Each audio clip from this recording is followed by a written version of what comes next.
നമോ ഭഗവതേ വാസുദേവായ. പ്രണവം അസ്ട്രോ ചാനലിലേക്ക് എല്ലാവർക്കും സ്വാഗതം.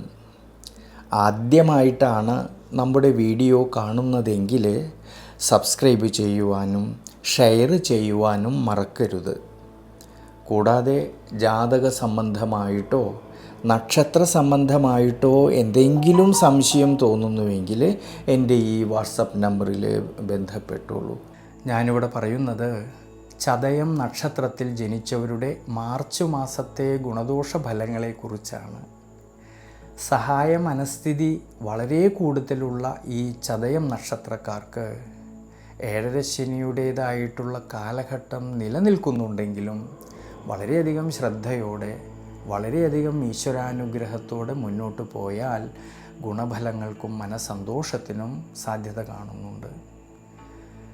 ഏഴരശനിയിലൂടെ സഞ്ചരിക്കുന്ന ശനീശ്വരൻ്റെ ദൃഷ്ടി അഷ്ടമഭാവത്തേക്ക് വരുന്നതും ജന്മരാശിയിൽ രാഹു നിൽക്കുന്നതുകൊണ്ട് ആരോഗ്യപരമായിട്ട് ജീവിതാനുഷ്ഠാനങ്ങളിലെ യാത്രകളിൽ ശ്രദ്ധിക്കണം ഈ മാർച്ച് മാസത്തിൽ.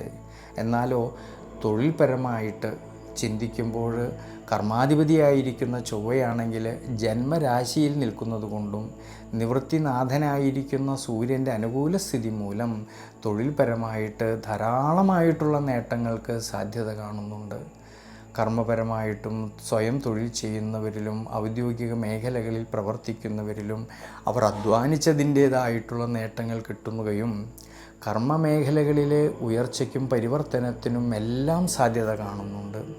കുറേയധികം ജോലികളെ സ്വന്തമായിട്ടുള്ള ഉത്തരവാദിത്വത്തിലൂടെ ഏറ്റെടുത്ത് പ്രവർത്തിക്കുന്നവരിലും അവർ ഏറ്റെടുത്തതായിട്ടുള്ള കർമ്മമണ്ഡലത്തിൽ സന്തോഷാധിക്യത്തിനു സാധ്യത കാണുന്ന സമയമാണ്. അതുമൂലം ധനപരമായിട്ട് ഉയർച്ചയും സാമ്പത്തികപരമായിട്ടുള്ള ഭദ്രത മെച്ചപ്പെടുവാനും ഈ മാർച്ച് മാസത്തിൽ സാധ്യത കാണുന്നുണ്ട്. വിദ്യാർത്ഥികൾക്കും നല്ലൊരു സമയമാണ്.